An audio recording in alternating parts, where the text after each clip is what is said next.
안녕하세요. 오인숙의 거친 힐링입니다. 오늘은 속 터진다, 속 터져.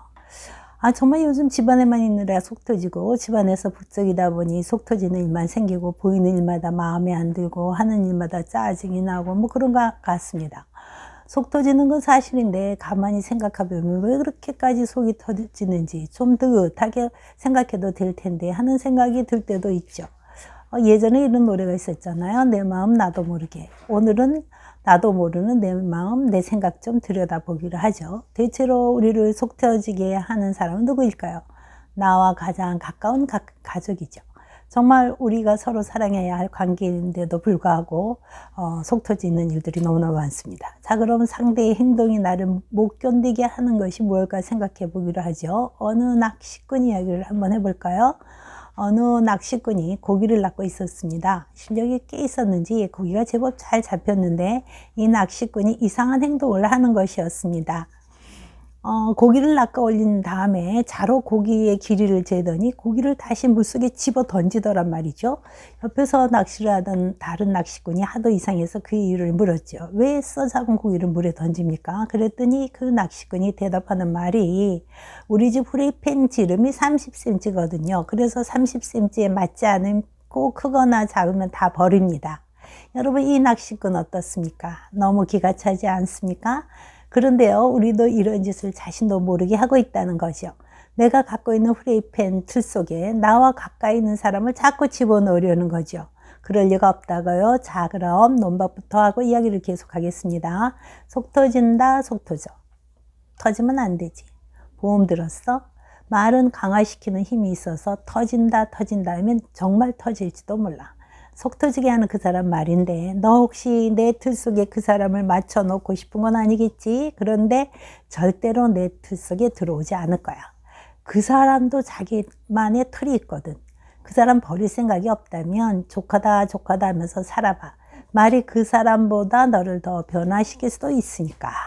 자, 어떻습니다? 그러니까 속 터진다 하면 보험 들여야 한다는 거 명심하시고요. 우리의 비합리적 생각을 중에 이런 것이 있습니다. 모든 사람들, 특히 내게 가까운 사람들은 내 방식대로 생각하고 나를 믿어줘야만 한다. 또는 모든 사람들, 특히 내게 가장 가까운 사람들은 나를 이해해 줘야 하고 내 말을 동의해야 한다. 옳소 하지 않으면 안 된다. 이거죠. 그렇지 않다면 속이 터진다. 아닙니까? 내 방식대로, 내 말대로, 내 후레이팬 속에 들어와 주지 않으면 내다버리고 싶다는 거죠. 우리는 자신도 모르게 나만의 어떤 규범이나 규칙을 만들어 갖고 삽니다. 자신만의 생각의 틀을 갖고 있다는 겁니다. 내가 갖고 있는 내 생각에 맞지 않게 행동하는 것은 참을 수 없다는 거죠. 근데 사실 그것이 무의식적으로 나타나기 때문에 자신도 눈치채지 못해요. 내가 왜 이러지? 그러면 안 되는 거 아니야? 나도 내 마음을 잘 모르겠어 하는 건 내 깊은 속에 숨겨져 있는 어떤 생각이 있다는 것이죠.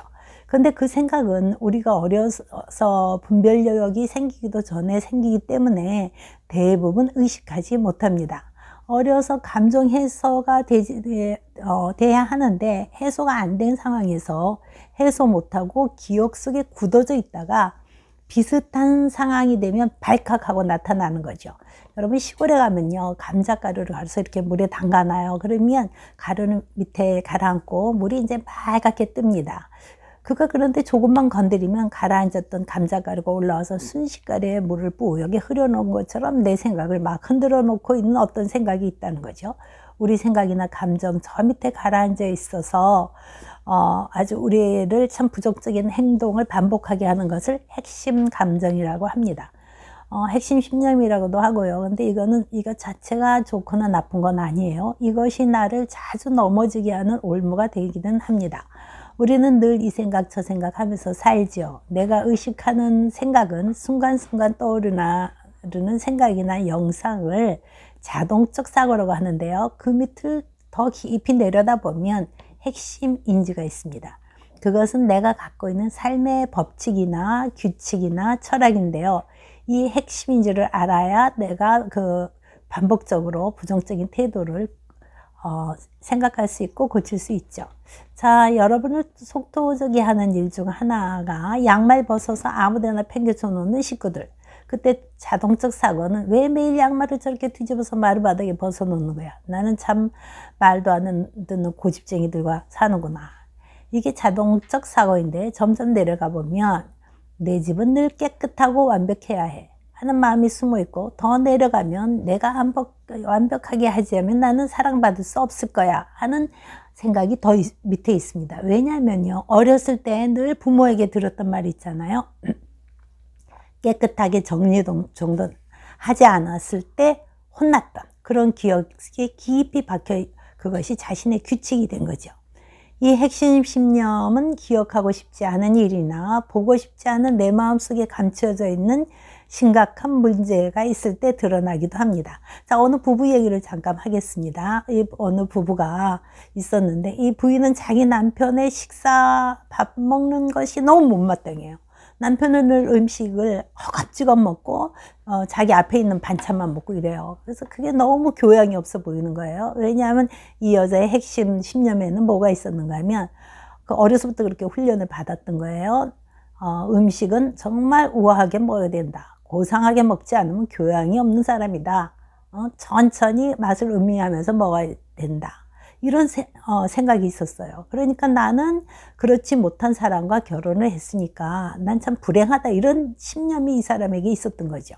근데 남편에게는 어떤 게 있었는가 하면요, 남편은 어렸을 때 가정이 어려워서 남의 집에서 있었던 때가 있었어요. 그래서 그 남의 집에 있으니까 막 앞에 있는 거 허겁지겁 먹고 눈치 보고 빨리 나가서 일하지 않으면 안 됐던 거예요. 그러니까 이 사람은 밥은 빨리 먹고 빨리 나가서 일해야 된다는 그런 핵심 감정이 있었던 거죠. 그래서 이것이 부닥쳤을 때 문제가 되는 것이죠.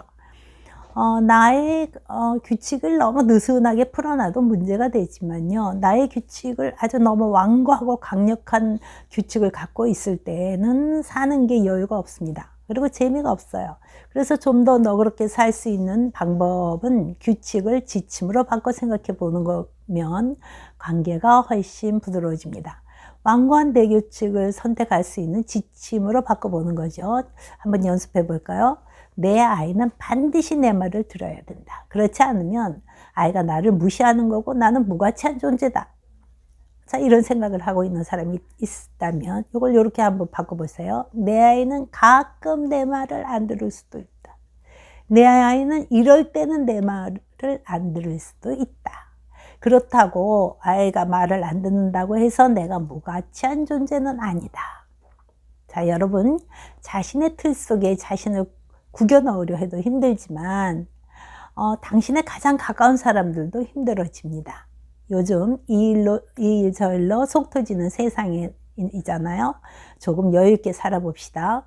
건강하시고요. 다음 16강에서 뵙지요.